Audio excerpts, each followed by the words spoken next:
Get ready to have a bird's eye view of a live coaching session with me doing some of our holding patterns with two athletes.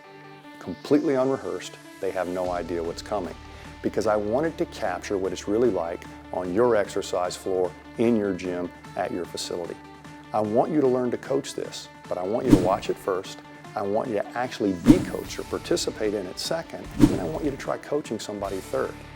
All the way through this, I want you to take notes, because you're probably wondering why I'm missing mistakes. A little dump of posture here, some malalignment there, maybe a knee caves in. I'm not missing those, but I'm focusing them on their breath all the time. I'm putting them in a position that's very safe and very stable. So these little things that we're used to adjusting in loaded exercise or with impact, you don't have to worry about those here. Worry about their breathing. Let me say that again. Worry about their breathing. The best yogis in the world watch your movement, but then note your breathing. We want to do that. I'm going to put you in a position, and I'm going to put them in positions where that breathing gets really shallow. It's because they're going too far into a movement. What does that mean? If breathing is good, usually movement integrity is good. And these movements aren't very complex, but you'd be surprised how many people will try to go further and give up integrity to get there. We make integrity job one. This is postural stuff. This is the base for everything else we're doing, so we want it to be strong, tight, and we want you to have control. What's a good demonstration of control? Watch the breathing. The breathing indicates integrity. The position's hard enough, the pattern's going to happen, but if it happens with shallow breathing, they've gone too far, they're probably making a mistake. I won't critique their movement, I will just encourage them to get back to a point where they can breathe.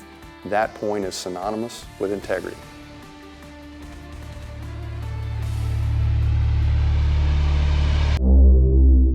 Since we introduced the movement screen, a lot of people have asked us, do you have a catch-all warm-up or a prep or even something we can use as a superset to facilitate exercise, to basically get your body back to its center, acquire mobility, stability on the fly really fast? I've been working with this for quite some time. We've got a huge exercise library of correctives, but I've got a little routine right here, and I want to do a real live coaching session for you. I've done it with paddle sports, field and court sports, mixed martial arts. I've done it in rehab, and I've done it with specific stuff like getting somebody prepped for weight training or something like that. We all talk about movement patterns, but at the beginning of every movement pattern, there's a posture, and there's also one at the end. And if those two postures aren't right, nothing in between is right. So we're going to basically hit a few postures. And what compromises our posture more than anything? Well, Mike Boyle and I have talked about it in the joint by joint approach. And what we've seen is the bottlenecks for mobility in a sedentary society, or sometimes an over-athletic or over-trained society, is generalized stiffness in the T-spine, generalized stiffness in the hip, generalized stiffness in the ankle. Now, the reasons we get these stiffness can be overuse or underuse, but it's a natural pattern that people go through. If we have mobility problems in the T-spine, hips, and ankles, we actually create stability problems in the scapular region or the shoulder girdle, in the low back, in the knees, and in the feet. So our feet pronate, our knees cave in, we sacrifice our low back, and we have sloppy shoulder girdles.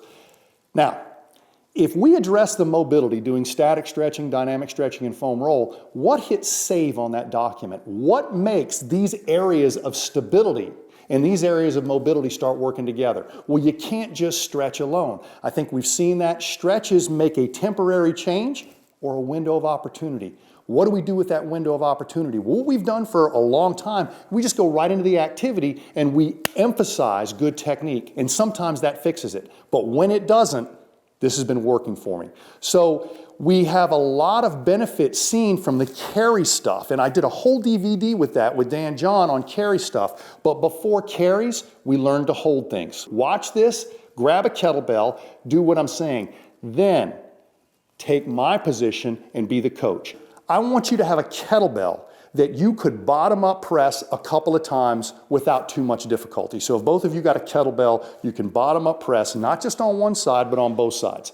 Okay, if you can bottom up press it 40 times, it's too light.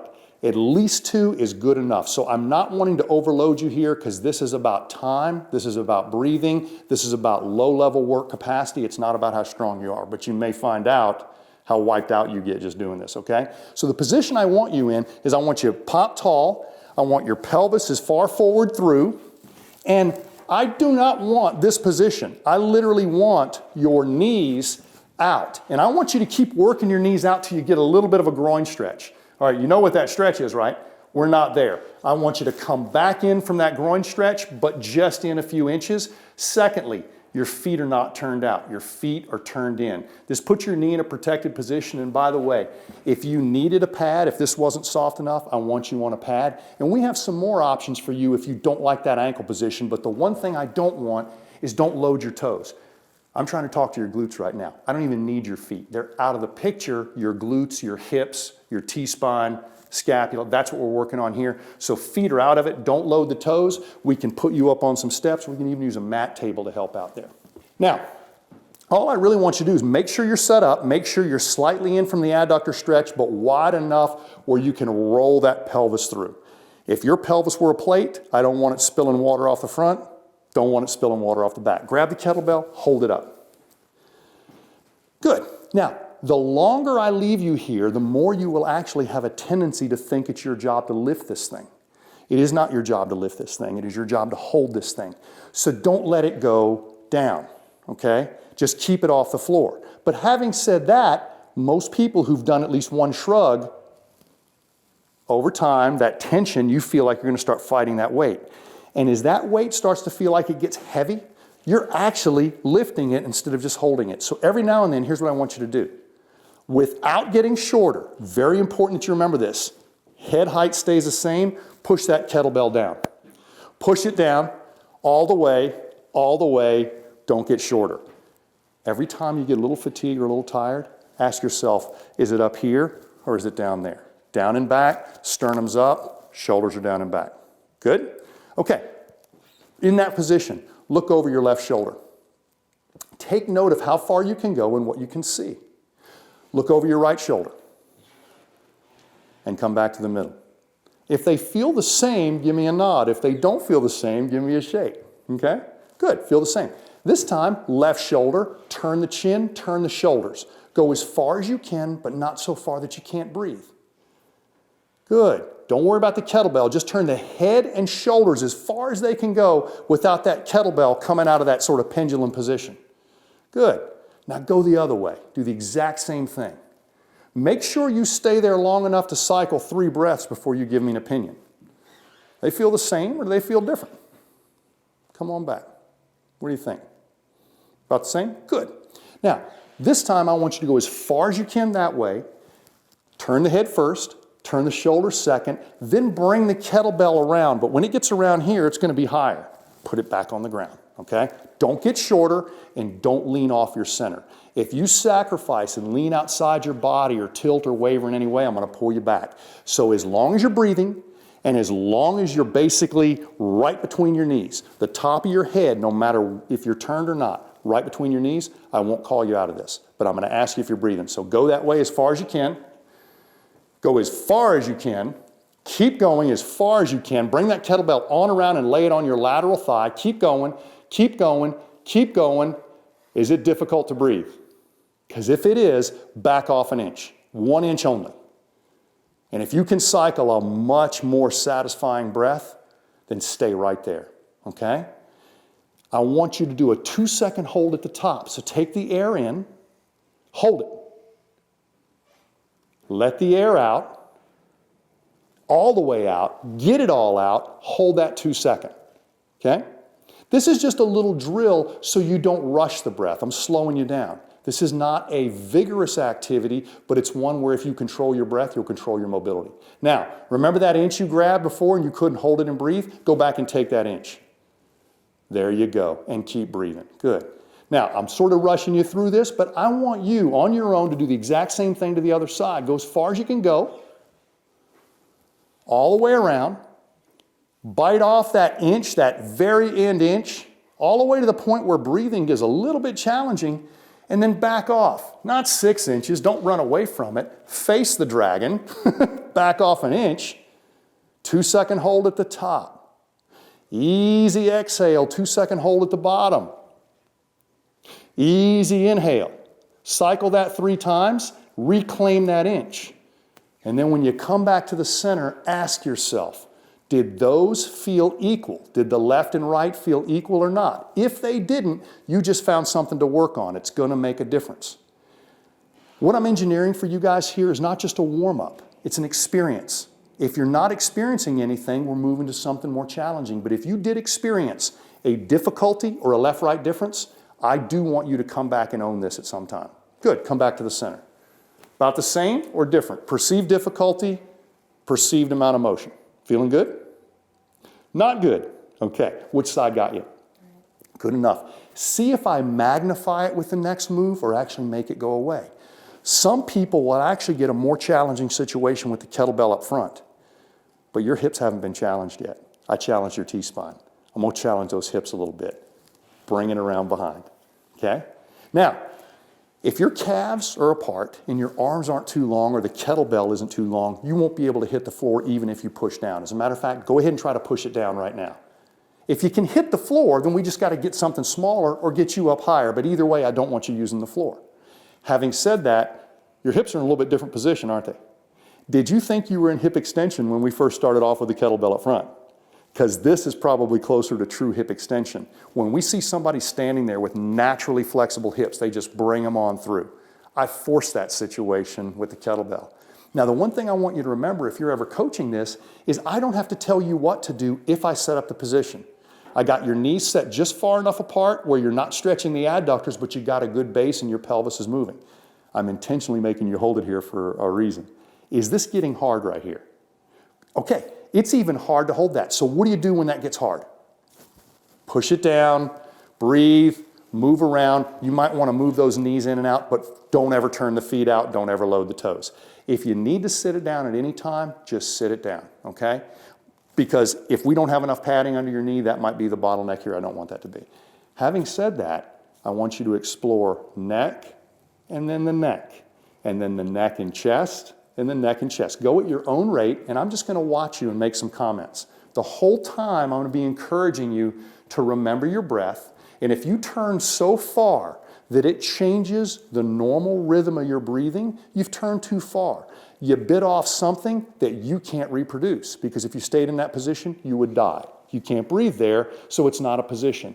So many of us, including myself, have gone into stretching situations where we hold our breath. That's not a sustainable situation for mobility because you can't survive there. How do I know that? Because you can't breathe there. So if you try to do it more than 5 minutes, you die or become a lot less smart than you were before with some damage to your brain. Okay? Now in this position, once you've explored the turns and your breaths, I'm going to challenge you to go around so far that you bring the kettlebell lateral to the hip. So once you're both facing me, we're going to go on that little journey together, okay? The only variable I've given you is your breath. If you're getting tired, if you're getting fatigued, if you feel like you're getting winded, if you feel like this is hard, use your breath. There's a good chance you've sped up your breathing rate and you've shallowed it out. Tell your brain everything's okay with your breath. That's the point of yoga, and we can acquisition some of what we know in yoga and martial arts to help you overcome this. These postural stabilizers that you're getting into right now are what hold your deadlift together, or what holds your cycling form together, or what holds your lifts together. So we're doing all that right now. I want you to turn this way. As your head and chest go this way, I want you to bring that kettlebell up and over your calf and over to the lateral part of your thigh. Get it up and over and keep turning. Do not sacrifice alignment. Keep those shoulders back. Slide it down your leg and push it down. If you've bitten that inch off that you can't breathe in, just back off 1 inch. Get that breath back.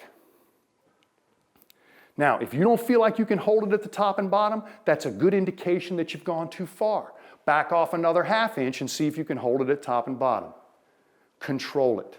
This won't last forever, but it is for now. Control it. There you go. There you go. Now, before you leave this position, you've done more than you think with your breath. Go into that place you couldn't go before and see if you made a difference. Look at you. Very good, very good. This is the breath we can use when we're training between sets to reset ourselves. This is the breath we can use when we're stretching. This is the breath we can do when we're doing farmer's carry or 6-position carries or anything like that. Other side, same drill. Slowly turn. And obviously, go as far as you can. Check that breath. If you can do your 2-second holds, and if you have no difficulty breathing, keep going. But as soon as you hit that wall, back off an inch. See if you got the breath. If you don't, back off another ½ inch until you got the 2-second hold, top and bottom. I want everybody who's ever going to coach this to understand you should not be telling people what to do with their shoulders, their core, their hips, their knees, or their head. You should be telling them what to do with their breath. If you set up the position right, that's all taken care of. I'm coaching your breath. I'm keeping you relaxed. I'm telling you you're not going to die right here. The alignment, the setup should have been taken care of before we started this journey. Good. Now, if you've done some constructive breathing at less than your max point, go back to that max point and see if it's less difficult than it was before. And if it is, we just closed a feedback loop. It took you literally seconds to change your flexibility with no static stretching, and this was a whole body thing. Your hips, your core, your T-spine, your shoulder stability, it all had to work together. And the one thing you're using to coordinate it is your breath. You can never get away from that. Come back to center. Let me give you a summary, some talking points that'll let the person that you just took through that session feel like you got inside their head. Here's what happens. You're focusing on breathing the whole time. You set up the position, but you're going to ask them, where did you feel sort of that panic attack, that place where I just wanted to get out of there? Don't go so far. It's always about breathing. But after a few successful breaths, the way I coached, revisit the thing. Don't run away from it. Confront that thing. Psychologically, physiologically, it gets better. You need to hit save on that document, so you need to acknowledge that it got better. This is going to smoke people way more than you think, but the funny thing is, I do this with really fit people, and I do it coming right out of my exam room in physical therapy right over here, depending on the weight, depending on the position, depending on if they can get into a comfortable kneeling position or not. I can use a lot of this stuff just to acquisition the postural integrity. So remember, I just created an experience. We need to discuss this. What smoked you? Where did you feel the panic attack? Where was breathing most difficult? What right and left asymmetries did you notice? And did they line up with what we found on your screen? There's so many intuitive talking points right here that if you will sit and use the information gained on this exchange, I literally think you'll become a better coach. I created a lot of interaction and talking points that reflect back on the screen and forward into performance. Use this to explain why those things are working or maybe not working.